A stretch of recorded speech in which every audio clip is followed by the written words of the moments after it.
अस्सलाम वालेकुम students, I am Rafi Khan. हम पढ़ रहे हैं biology 10th class chapter 2। Chapter 2 का आगाज हो चुका है और आज इसी सिलसिले में हमारा टॉपिक है होम्योस्टेसिस इन प्लांट्स। प्लांट्स के अंदर होम्योस्टेसिस कैसे होता है। प्लांट्स होम्योस्टेसिस भी बरकरार रखते हैं, ये भी बाहर की चेंजेस को रिस्पॉन्ड करते हैं, एक्सटर्नल एनवायरनमेंट में जो तब्दीलियां आ रही हैं उनको रिस्पॉन्ड करते हैं और डिफरेंट मैकेनिज्म इस्तेमाल करते हैं होम्योस्टेसिस को बरकरार रखने के लिए। तो आज हम वही मैकेनिज्म पढ़ेंगे कि प्लांट्स में कौन कौन से मैकेनिज्म हैं जो होम्योस्टेसिस के लिए काम आ रहे हैं। तो आइए देखते हैं homeostasis in plants.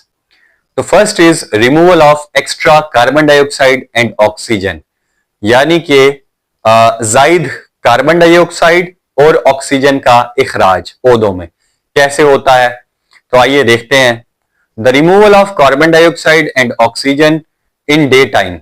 In daytime, there is two processes carry on side by side in plants like respiration as well as photosynthesis.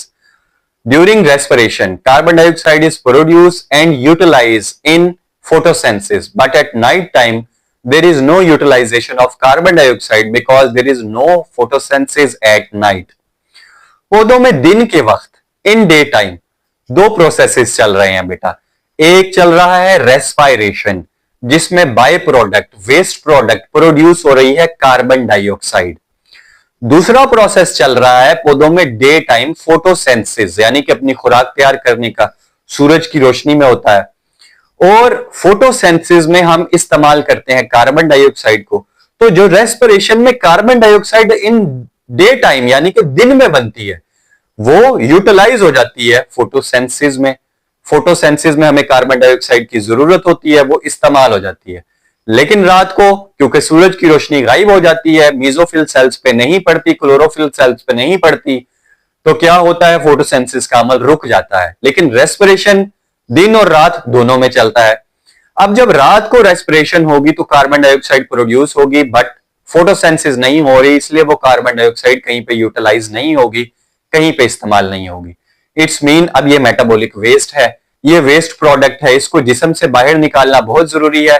तो पौधे डिफ्यूजन के जरिए, सिंपल डिफ्यूजन के जरिए अपने स्टोमेटा से, लीव सेल से, स्टेम सेल से और जड़ों में आम रूट हेयर से इनको डिफ्यूज कर देते हैं एनवायरनमेंट के अंदर, किसको, कार्बन डाइऑक्साइड को। और ड्यूरिंग फोटोसेंसिस, दिन में क्योंकि फोटोसेंसिस हो रही है तो ऑक्सीजन बन रही होती है एज ए वेस्ट प्रोडक्ट, मतलब एक्स्ट्रा प्रोडक्ट के तौर पे ऑक्सीजन बन रही होती है। उसकी बॉडी में इतनी यूटिलाइजेशन नहीं होती, तो पौधे अपने स्टोमेटा के जरिए फोटोसेंसिस करते हुए ऑक्सीजन को डिफ्यूज कर देते हैं एनवायरनमेंट में। इस तरह पौधे जान छुड़वाते हैं एक्स्ट्रा कार्बन डाइऑक्साइड से और एक्स्ट्रा ऑक्सीजन से। Next is removal of extra water.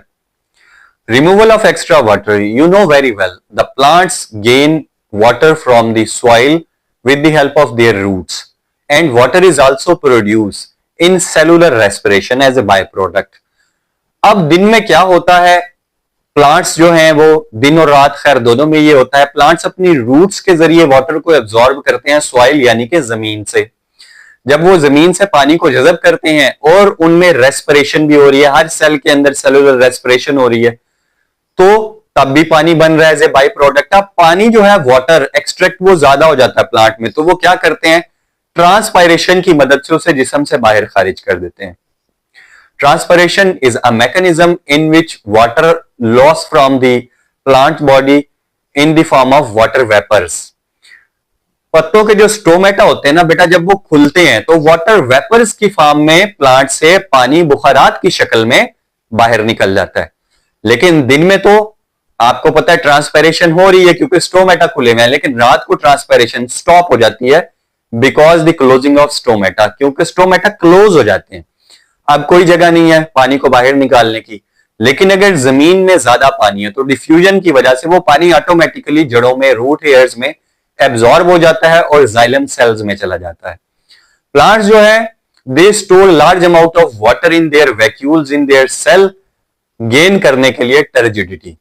Plant अपने जिस्म को सख्त करने के लिए वाटर को स्टोर करते हैं। आपको पता है प्लांट सेल का वैक्यूल बहुत बड़ा होता है, सेल के दरमियान में होता है, लेकिन कभी वो वाटर इतना ज्यादा हो जाता है कि उसे फोर्सफुली बाहर निकालना पड़ता है। अब some plants like grass grass के पत्तों के किनारों पे और साइडों पे खास किस्म के सुराख होते हैं, और ग्रास यानी कि घास उन्हें उन सुराखों से एक्स्ट्रा पानी को रात को बाहर निकाल देती है, और वो पानी घास के पत्तों पे कतरों की शक्ल में जमा हो जाता है। इस अमल को बोलते हैं guttation. The release of extra water from the grass leaves is called guttation. ठीक है, इसको गटेशन बोलते हैं। लेकिन एक बात याद रखिएगा, जो शबनम के कतरे होते हैं, जो ओस, जो कि ड्यू, जिसको आप ड्यू बोलते हैं, ठीक है, धुंध, कंडेंस होते हैं पत्तों के ऊपर, आपने गटेशन को उसके साथ मिक्स नहीं करना। Guttation is the different process. उसमें पत्तों के अंदर से पानी बाहर आ रहा है, जबकि ड्यू की या शबनम के जो कतरे हैं, ठीक है, वो जो है ऊपर एनवायरमेंटल वाटर कंडेंस हो रहा है, वो जम रहा है पत्तों के ऊपर कतरों की शक्ल में। तो इनको आपने मिक्स नहीं करना, दोनों अलग अलग हैं। Next is removal of extra metabolic waste, यानी कि मेटाबॉलिक मादों का इखराज। अब मेटाबॉलिक वेस्ट क्या है? ऐसे मटेरियल्स जो ड्यूरिंग मेटाबॉलिज्म, मेटाबॉलिज्म क्या है मैंने आपको शुरू में बताया था, metabolism any chemical process is happening in the body of living organism is called metabolism. कोई भी केमिकल रिएक्शन अगर हो रहा है in the body of living organism is called metabolism. जब मेटाबॉलिज्म होता है तो कुछ वेस्ट प्रोडक्ट भी बनते हैं जिन्हें हम मेटाबॉलिक वेस्ट कहते हैं। In plants they stored metabolic waste as insoluble crystal form which are harmless to the plant body। Store कर लेते हैं प्लांट्स इन मेटाबॉलिक वेस्ट को क्रिस्टल की फॉर्म में बदल के, जो कि इनसोलेबल होते हैं, प्लांट की बॉडी में या वाटर में डिसॉल्व नहीं होते। स्टोर कर लेता है प्लांट अपनी बॉडी के डिफरेंट ऑर्गन में, लाइक कैल्शियम ऑक्सलेट के क्रिस्टल बनाए जाते हैं, और उनको टोमेटो प्लांट जो है अपने लीव्स और स्टेम के अंदर बेटा स्टोर कर लेता है कैल्शियम ऑक्सलेट को।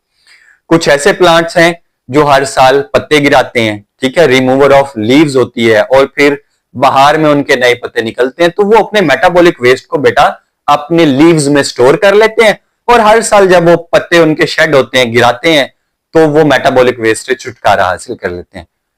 प्लांट्स में कई किस्म के मेटाबॉलिक वेस्ट हैं, लाइक गम्स हैं, रेजन्स हैं, लेटिक्स है, म्यूसिलेज है। म्यूसिलेज लाइक भिंडी में और जो कार्निवोरस प्लांट्स हैं उनमें रिलीज होता है। गम्स, रेजन्स, लेटिक्स, लेटिक्स रबड़ के पौधे में रिलीज होता है।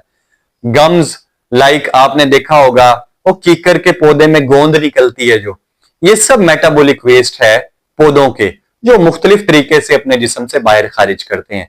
कुछ पौधे मेटाबॉलिक वेस्ट अपनी जड़ों के जरिए जमीन में खारिज करते हैं, और वही मेटाबॉलिक वेस्ट जो है उन्हें जमीन के कीड़ों से बचाता है। जो कीड़े उनकी जड़ों को लगते हैं, जैसे कि दीमक, ठीक है, उनसे बचाता है। वो करीब आते हैं तो वो जमीन में उसने मेटाबॉलिक वेस्ट छोड़ा हुआ होता है। समझे, डिफेंस सिस्टम के तौर पे भी कुछ प्लांट्स इस्तेमाल करते हैं मेटाबॉलिक वेस्ट को। तो बेटा आज का लेक्चर हमारा यहीं तक था।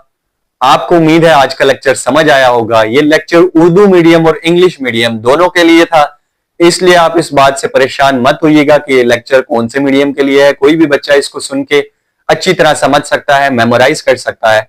आप हमें ज्वाइन कर सकते हैं यूट्यूब पे, फेसबुक पे, इंस्टाग्राम पे, व्हाट्सएप पे और टिकटॉक पे। अपना बहुत सारा ख्याल रखिएगा। इंशाल्लाह कल हाजिर होंगे एक नए टॉपिक के साथ। तब तक के लिए अल्लाह हाफिज।